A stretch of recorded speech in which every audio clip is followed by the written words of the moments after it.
The call came while my daughter lay in a hospital bed, her face swollen, her ribs bruised, her spirit fractured. His father's voice bled through the line, rich, venomous. "Your daughter's blood deserves this. She was just a plaything." He hung up before I could answer. I sat there in silence, phone still pressed to my ear.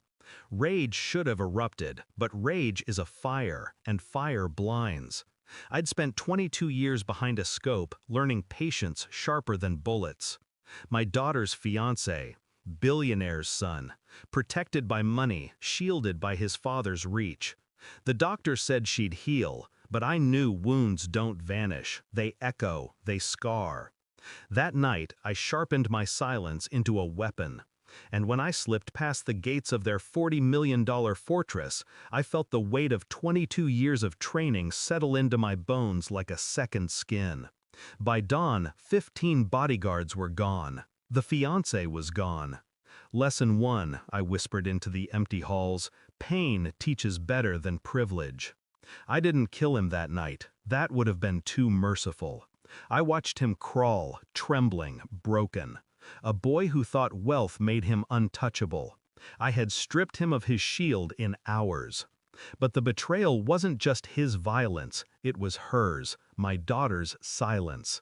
She'd known. The bruises weren't new.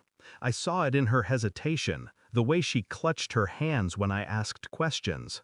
She had hidden it from me, out of love, out of fear, or because she thought he'd change. That truth cut deeper than his fists ever could. I had trained men to endure torture, to resist interrogation, to hold their secrets until their last breath. And my own daughter had carried her pain quietly, as if she didn't trust me enough to see it. It was betrayal by omission, by love warped into secrecy. The fiancé was just the surface wound. The infection ran deeper. I began peeling back their world layer by layer. His father's empire, offshore accounts, hidden bribes, names of judges, officers, and politicians buried in coded ledgers. I traced his reach not with bullets, but with data. Each discovery a trigger I refused to pull just yet. I watched my daughter heal. She asked where I went at night. I lied, calmly. Lies had become my camouflage. She still defended him, even in her sleep, muttering apologies through cracked lips. That confirmed it. His grip on her wasn't just physical, it was psychological. Manipulation woven through promises of power, wealth, status. She had loved the cage, even as it strangled her. Each new file, each new photograph, each new recording, it all painted the truth. His father hadn't just protected him, he had taught him, groomed him to break women, to bend them into silence. It wasn't one man's sickness, it was a dynasty's design. The final piece came from an old contact, medical records from other women, sealed settlements, NDA after NDA, all tied to the son, all buried with his father's money. I laid the files out across my kitchen table. The faces stared back, young, afraid, forgotten. My daughter was one of many. The truth wasn't that he broke her. The truth was that breaking women was the family business. That night I showed her the files. She stared, silent, tears carving tracks through her bruises. "He promised me I was different," she whispered. I said nothing. My silence was colder than any answer. She understood. I didn't storm the billionaire's mansion again. I didn't need to. I sent everything, files, recordings, bank transfers, to the right hands. Journalists hungry for blood, prosecutors tired of leashes, rivals waiting for weakness. And then I called his father. "You built an empire on silence," I told him, my voice steady, empty. "I built a career on patience. Guess which one lasts longer?"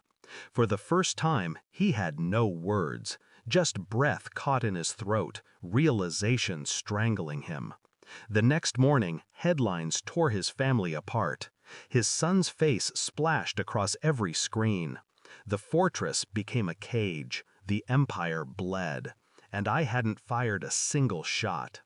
My daughter still wakes at night, sometimes gasping, sometimes silent. Healing isn't linear. I don't expect it to be. She doesn't ask what I did. She doesn't need to. The silence between us is different now. No longer secrecy, but understanding. The billionaire's empire burns slowly, piece by piece. Every week, another revelation, another betrayal unearthed. He built a kingdom on lies. I dismantled it with truth. I spent years teaching men to shoot from a mile away, to end lives with precision. But I've learned the slowest weapon is the deadliest. And as I watch my daughter sleep, safe, unbroken now, I know I was right not to kill him. Some wounds heal, some don't. But the ones I inflict are designed never to close. Thanks for watching. Don't forget to like, share, and comment. Subscribe now to Cheating Stories Insight World for more amazing stories.